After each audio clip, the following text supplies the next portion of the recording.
It's the world's largest shake table facility, and it can hold buildings weighing up to 2.5 million pounds. The table moves in all three directions simultaneously. It's the first wood building of this size that's ever been tested.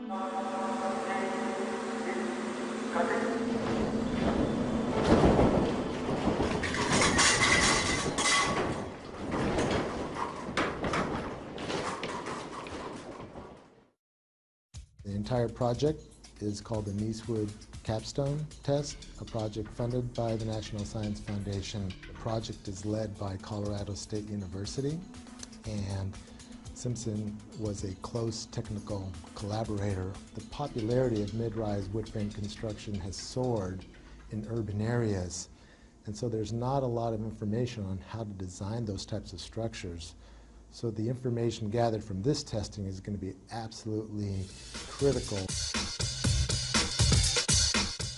The condominium tower was built as a actual condominium would be constructed with 23 1- and 2-bedroom living units. We're testing a 7-story, 23,000 square foot, 800,000 pound building in 3 dimensions. This collaboration with all the folks involved is really going to culminate in a test that's going to show how our products perform in a very severe seismic event.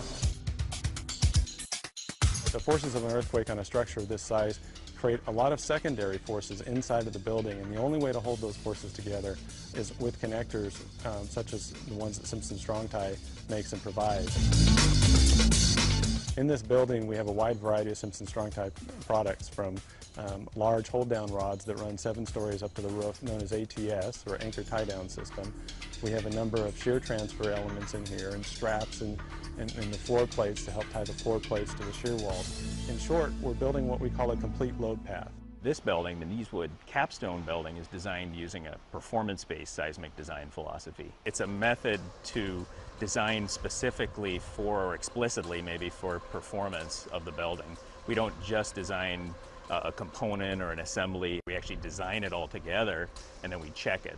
And performance-based design allows us, if we know enough about how the building reacts, to actually select what level of damage we want to see in the building during an earthquake. We're doing a series of tests on this structure so that we can incrementally increase our knowledge as to how the building is responding at different levels of shaking. We're not only going back and forth, side to side, but we're going up and down as well. So we're getting all of the vertical accelerations and lateral accelerations exactly like that Northridge earthquake, but times 1.8.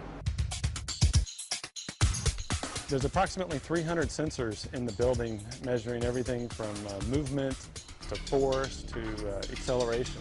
Once that data and information is gathered, then it can be used to develop new design procedures and new construction methods. So we're able to take what the engineers have modeled, compare it to how the building actually performed, and that's going to give us a lot of great data for years and years to come. What we're really doing here is we're demonstrating that you can build a 6-story or even a 7-story possibly wood structure in a high seismic zone and have it perform how you want. It's safe, it's cost effective, and frankly they're very little damage. Really, for 5% or less in your construction material costs in the beginning of the building, you can not only save the occupants of the building, but you can also save the structure. This test will change the way light frame wood is designed over the next 10 years. We've invited several key engineers from across the country, building departments. There's folks from all over the world coming to see this. When you see an actual test, the impact that has on you is so significant that it really makes you think twice about what you put down on paper.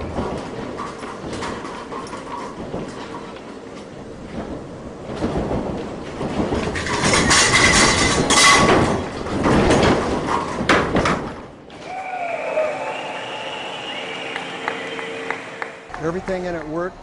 There was minimal damage to the inside of the building, minimal damage to the outside of the building. I would say that this testing really does validate the performance-based design concepts developed at the various universities involved in this project.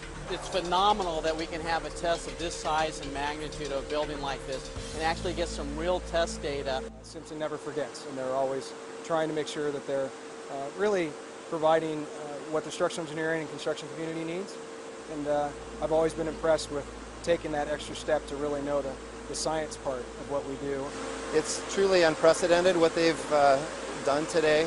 I think this is really, it's truly about saving lives, and the information that's been generated as a result of this test is truly groundbreaking.